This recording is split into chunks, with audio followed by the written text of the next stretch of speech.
पूर आणि अतिवृष्टीमुळे कर्ज वसुलीला आता स्थगिती देण्यात आलेली आहे। सरकारचा शेतकऱ्यांसाठी हा मोठा दिलासा आहे, मोठा निर्णय। सहकारी कर्जाचं करणार आता पुनर्गठन। शेतीशी निगडीत कर्ज वसुलीला 1 वर्षांची स्थगिती देण्याचा निर्णय राज्य सरकारने घेतलाय। राज्यस्तरीय बँकर्स समितीला सरकारचे आदेश आहेत। जिल्हा मध्यवर्ती बँकेलाही कर्ज वसुलीला स्थगिती देण्याचे सरकारचे आदेश आहेत। आपण अधिक माहिती घेऊया। आमचे प्रतिनिधी गणेश कवडे आपल्यासोबत जोडले गेलेत। गणेश, निवडणुकीच्या तोंडावर राज्य सरकारने हा निर्णय घेतलेला आहे, मात्र शेतकऱ्यांसाठी हा दिलासादायक आहे।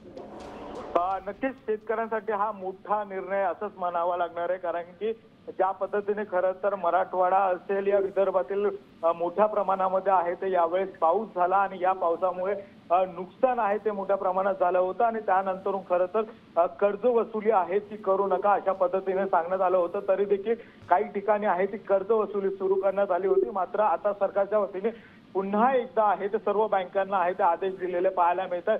1 वर्षासाठी खरं तर ही कर्जमाफी आहे ती सध्या वसूल करू नका अशा पद्धतीने सांगण्यात आलेलं आहे आणि त्याचबरोबर सरकारी कर्जांचे सहकारी कर्जासंदर्भात पुनर्गठन देखील आहे ते करण्यात येईल अशा पद्धतीचा आदेशच आहे तो काढण्यात आलेला आहे। त्यामुळे शेतकऱ्यांना याचा मोठा फायदा होताना नक्कीच गणेश, तुम्ही सविस्तर माहिती दिलीत त्याबद्दल धन्यवाद। शेतकऱ्यांसाठी हा मोठा निर्णय राज्य सरकारने घेतलेला आणि दिलासादायक निर्णय आहे।